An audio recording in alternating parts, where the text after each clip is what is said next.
pembelajaran barokahnya kita berdoa terlebih dahulu satu orang berdua. Untuk mengawali pelajaran kita di pagi hari ini, marilah kita berdoa supaya keyakinan masing-masing. Doa mulai.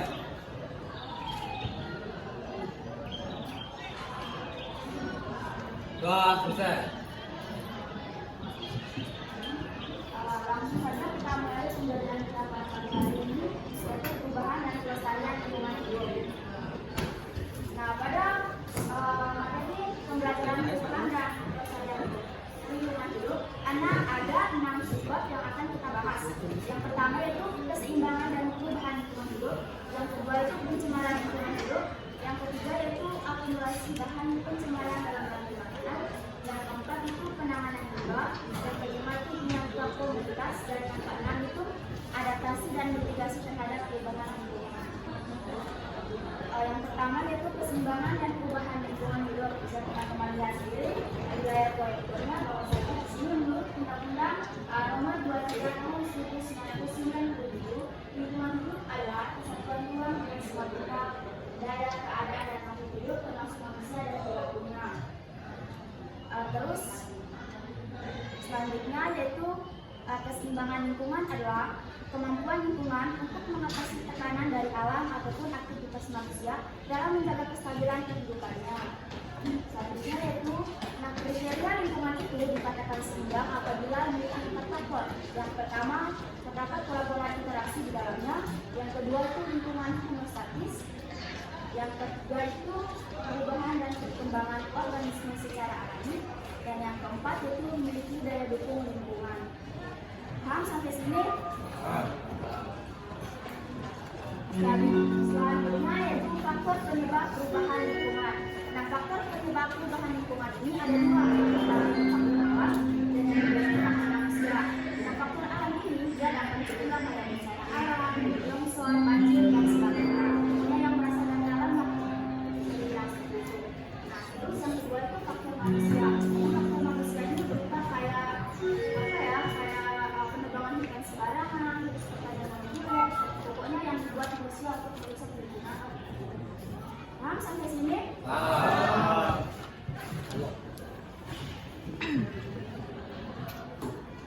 Selanjutnya itu pencemaran lingkungan hidup itu di teman-teman baca sendiri itu menurut peraturan pemerintah Republik Indonesia nomor 18 tahun 1999. Terus di sini masuk ke pencemaran lingkungan hidup. Nah, pencemaran ini dapat dibedakan menjadi 4. Yang pertama itu pencemaran udara, yang kedua itu pencemaran air, yang ketiga ada pencemaran suara, dan yang keempat itu ada pencemaran tanah. Mari kita lihat satu persatu pembahasannya. Yang pertama yaitu pencemaran udara. Nah, maksud dari pencemaran udara di sini ialah meningkatnya kegiatan industri atau penggunaan bahan bakar fosil untuk kendaraan bermotor menyebabkan semakin banyaknya polutan yang terbuang ke udara. Oke, sampai sini.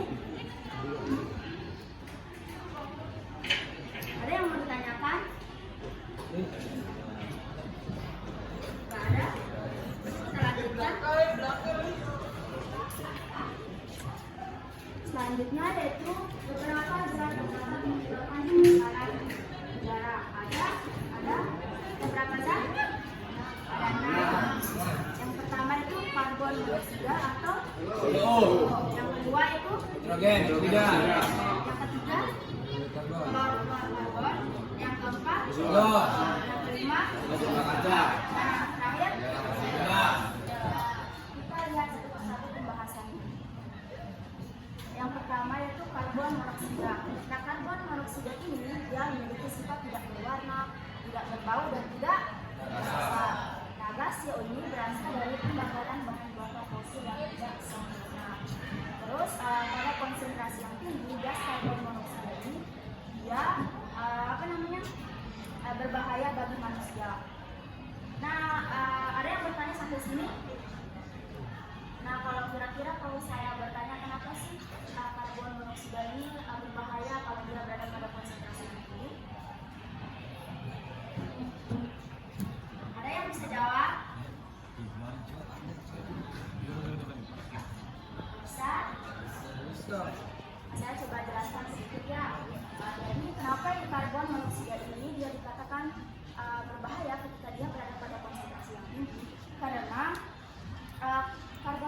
ini kemampuan mengikat HD atau hemoglobin itu dia lebih cepat ketimbang oksigen.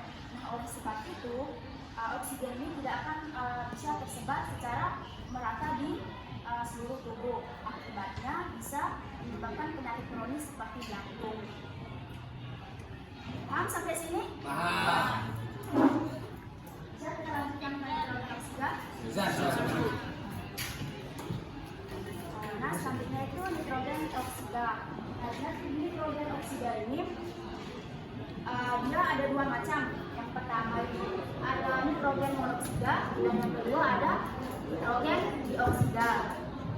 Nah, yang pertama itu sumber pencemaran NO berasal dari alat transportasi, generator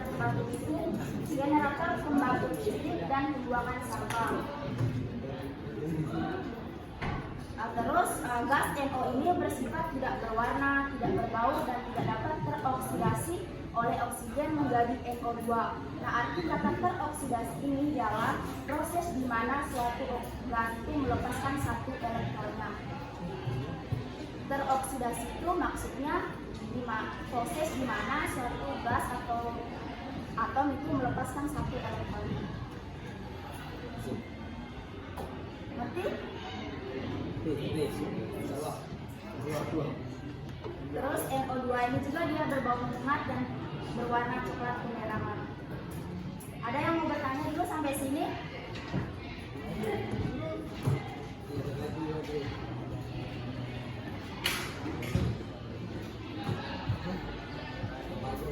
Di sana mungkin mau bertanya?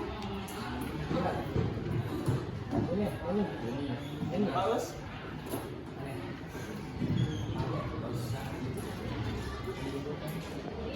Nah, kalau teman-teman tidak bertanya, saya coba kasih pertanyaan. Apa aja yang akan ditimbulkan penyakitnya kalau kita ini buang sampah gitu, Bu Guru? Apa? Oh, penyakit yang ketika gas suatu lingkungan itu tercemar lah oleh gas nitrogen oksida. Jadi penyakit yang ditimbulkan gas NO itu dia bisa menghasilkan kekerasan. Dan dari sana penyakit yang ditimbulkan bisa terjadi iritasi mata. Kan biasanya kita kalau terkena asam kan mata kita bisa terjadi iritasi. Nah, sampai sini. Ada lagi yang mau bertanya?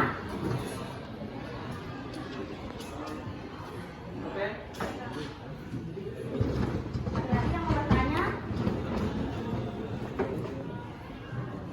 Bisa kita lanjutkan? Bisa.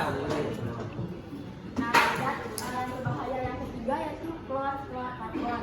Yang dimana klorfluorkarbon ini bersifat tidak berbau, tidak mudah terbakar, dan tidak mudah bereaksi. Nah, gas CH ini biasanya dimanfaatkan sebagai pendingin AC.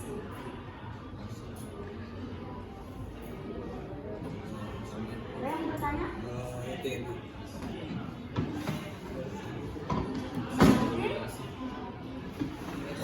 Jangan gaya aja, ada siapa yang mau bertanya?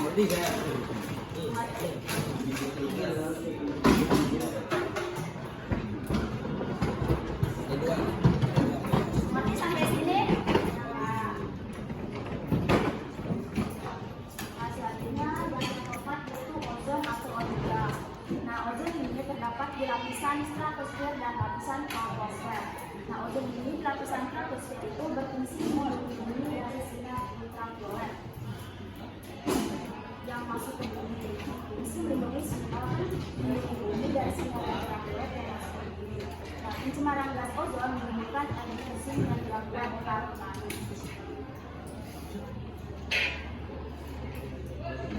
Ada yang mau bertanya dari pembahasan gas ozon?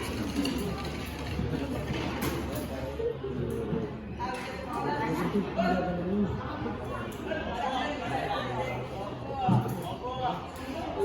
Ini udah banyak nih. Ya udah. Terus. Ada yang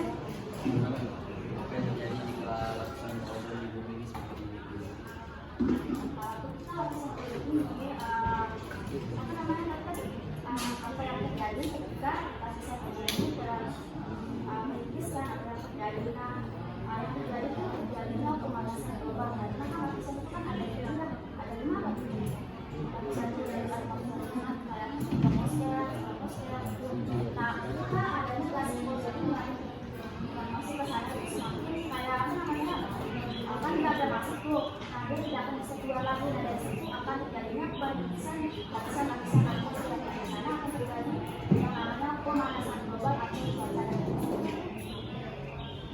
Ya, dia akan terjadi pemanasan global. Bisa merasa di sini? Atau mau memberikan pendapatnya bisa?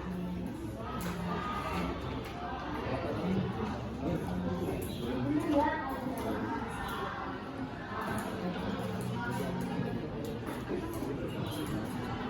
Yang pertanyaan.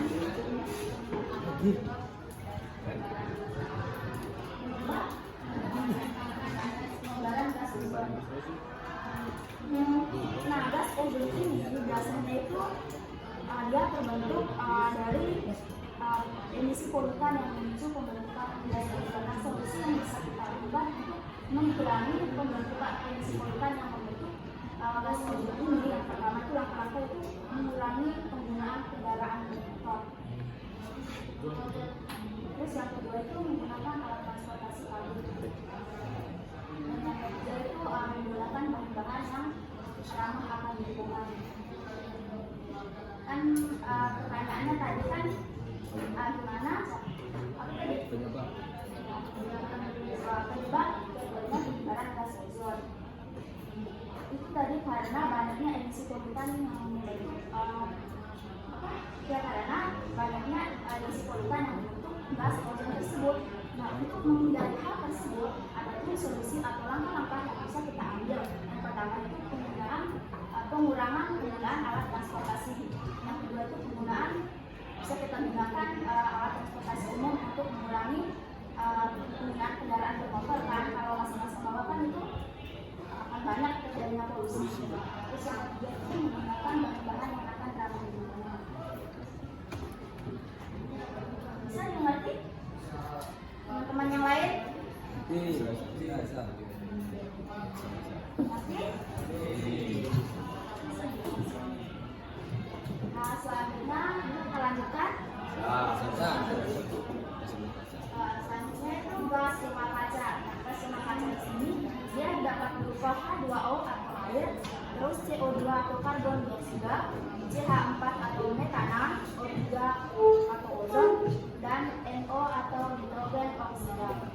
Nah, fungsi utama dari gas rumah kaca adalah menjaga suhu bumi agar tetap hangat, terus memungkinkan kehidupan. Nah, tanpa efek rumah kaca, bumi akan menjadi sangat dingin dan tidak cocok untuk kehidupan. Namun, peningkatan konsentrasi gas rumah kaca ini akibat aktivitas manusia itu menyebabkan peningkatan dan pemanasan global atau sering disebut dengan global warming. Nah, pemanasan global menyebabkan berbagai dampak negatif seperti perubahan iklim, kenaikan permukaan laut, dan perubahan cuaca ekstrem. Mengerti sampai sini? Sebelah sini mengerti? Mengerti.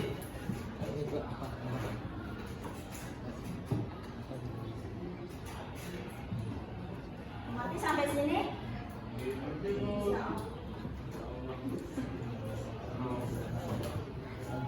Selanjutnya yaitu masuk ke zat terakhir yaitu belerang oksida atau SO.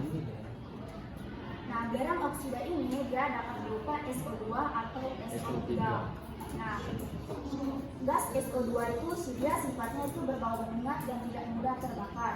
Sedangkan kalau SO3 itu dia bersifat reaktif di udara, mudah bereaksi dengan uap air untuk membentuk asam sulfat atau H2SO4 yang dapat menyebabkan hujan asam dan polusi logam. Nah, belerang oksida ini dia berasal dari pembakaran bahan bakar fosil terutama batu bara.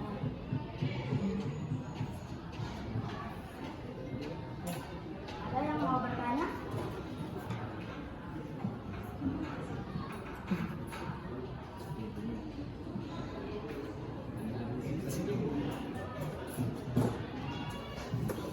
Ada yang mau bertanya sampai sini?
pencemaran air ini ialah, bisa kita masuk ke pencemaran air? Bisa, Bu Guru. Bisa.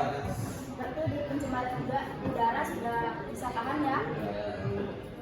Yang kedua itu pencemaran air. Nah, pencemaran air ini ialah masuknya makhluk hidup atau zat lain ke dalam air yang menyebabkan kualitas air menurun ke tingkat tertentu sehingga tidak dapat berfungsi sesuai kewajibannya.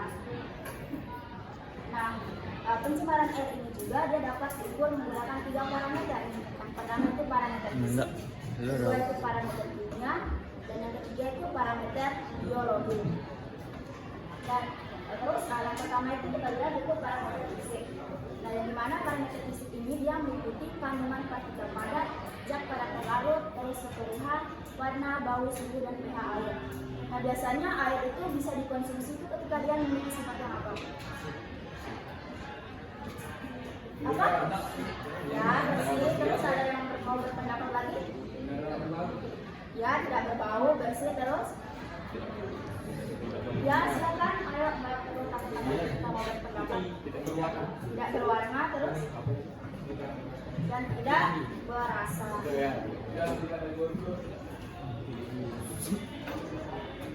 Apa tadi air yang bisa dikonsumsi ketika dia memiliki sifat yang bagaimana?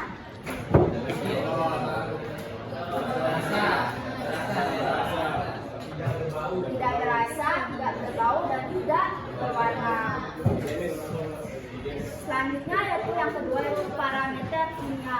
Nah, parameter kimia ini bisa diukur melalui 3 metode. Yang pertama itu BOD, yang kedua itu COD, dan yang ketiga itu adalah BO. Nah, yang pertama itu adalah BOD, di mana BOD ini sendiri adalah ukuran kandungan oksigen yang diperlukan oleh mikroorganisme untuk mengeluarkan bahan organik di dalamnya. Nah, biasanya kalau misalnya BOD ini kita akan untuk dengan cara atau metode Victor, biasanya kita adalah Victor. Nah, di mana di sana kita ambil sampel air yang berisi mikroorganisme aerob. Nah, dari sampel air itu kita inkubasi dia selama 5 hari. Nah, selama inkubasi untuk menentukan nilai BOD-nya itu kita lihat selisih dari kandungan oksigen sebelum dia diinkubasi selama 5 hari itu dan sesudah inkubasi. Nah, selisih dari kedua hal tersebut itulah nilai dari BOD tersebut. Berarti sampai sini ada yang mau bertanya? Ada yang tidak setuju? Hilang enggak?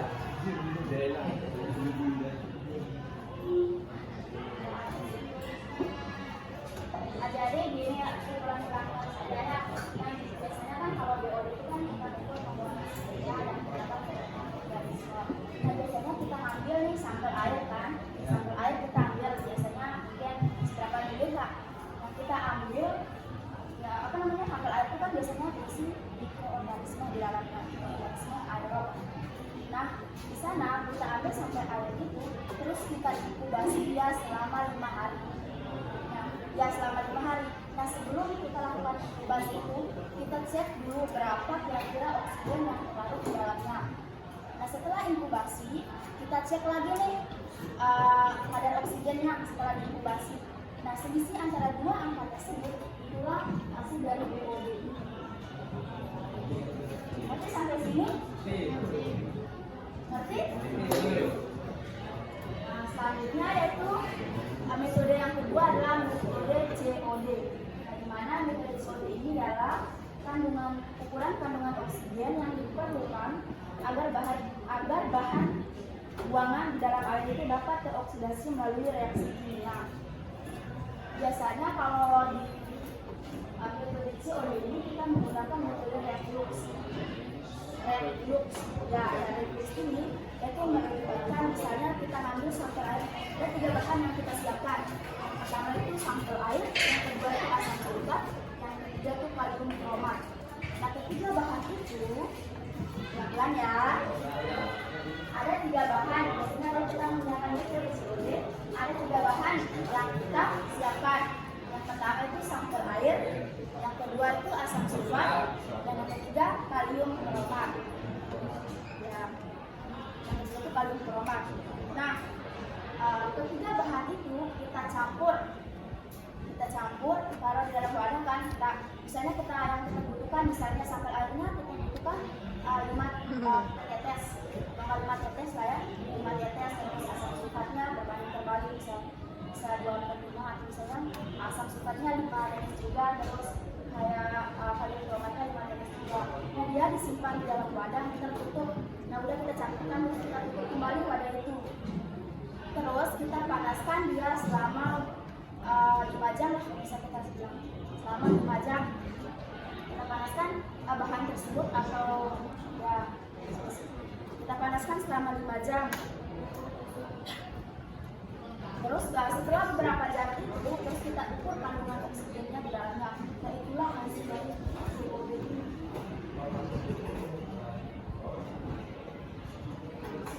apa namanya, daus. Belum mengerti? Dia biasanya dipanaskan tuh menggunakan kompor ya.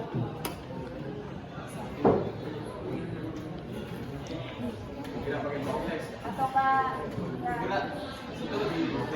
biasanya bisa kita tutup kan? Biasanya kan 2,5 kan biasanya kalau mau ditutup kita aluminium foil aja biasanya. Terus kita panaskan dia selama beberapa jam. Terus setelah beberapa jam itu dipanaskan, kita ukur dia. Nah, hasil dari kadar oksigen yang kita buat itulah hasil dari Marci Daus.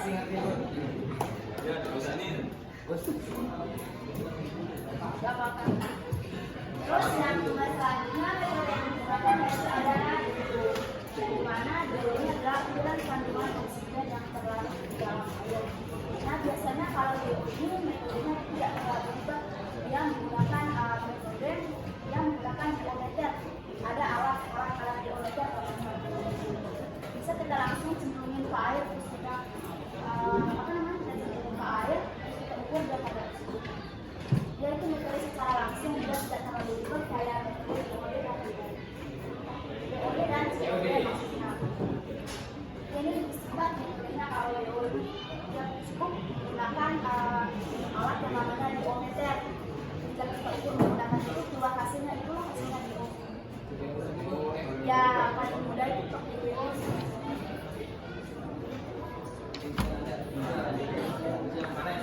Yang jelas yang paling berat, yang paling mana? Sebenarnya sejauh ini saya kalau bisa menjawabkan yang mana yang paling akurat, tapi mungkin dari ketiga ini mempunyai kelebihan dan kekurangannya masing-masing, makanya jadi digabung. Jadi kan jika misalnya metode yang pertama nih tidak terlalu akurat, bisa menggunakan metode yang kedua. Itu selanjutnya misalnya kalau metode yang ketiga ini tidak terlalu akurat, bisa menggunakan metode kedua atau metode yang pertama. Mengerti sampai sini?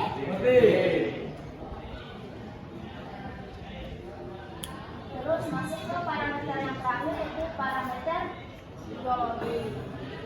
Nah, parameter biologi ini digunakan untuk mengetahui jenis dan jumlah mikroorganisme air yang dapat menyebabkan penyakit. Nah, biasanya dia di sini itu menggunakan, kalau sebelumnya yang saya lakukan itu biasanya dia menggunakan bakteri E. coli.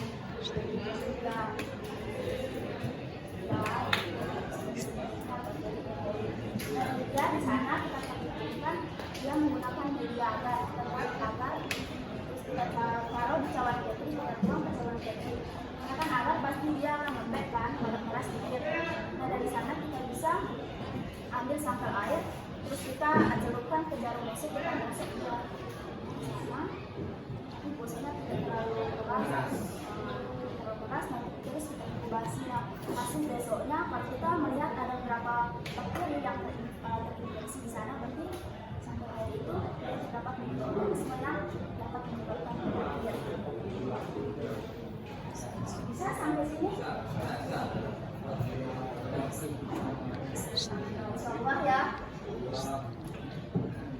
Bisa sampai sini? Bisa.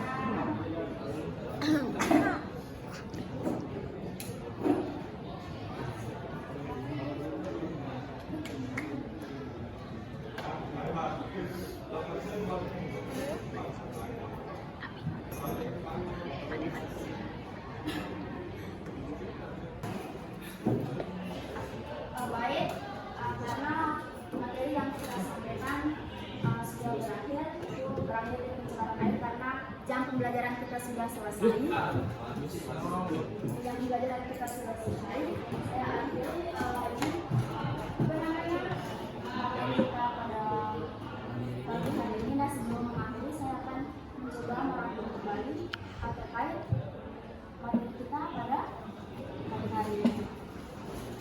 Nah, yang kita bahas perubahan perusahaan dengan blog. Terus di sana tadi kita membahas terkait keseimbangan perubahan lingkungan, terus faktor-faktor yang bisa dikatakan lingkungan itu seimbang, terus faktor yang dapat menyebabkan perubahan lingkungan itu ada dua kan tadi? Ya. Faktor apa aja? Faktor alam dan faktor manusia. Faktor alam dan faktor manusia. Terus pencemaran kan tadi, pencemaran ada pencemaran udara, air, tanah dan suara. Tapi yang kita bahas di sini cuma pencemaran udara dan air. Saya juga tadi teman-teman dan sama-sama menyaksikan bahwasannya pembahasan dari pencemaran udara itu dan pencemaran air. Mungkin sebelum menutup pembelajaran kali ini ada lebih baiknya kita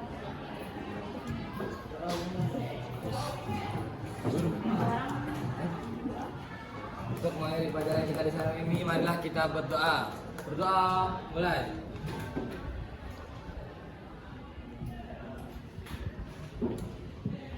Doa, selesai. karena pembelajaran kita sudah berakhir dan materinya belum berakhir ya, kita lanjutkan minggu depan. Sampai jumpa minggu depan. Wassalamualaikum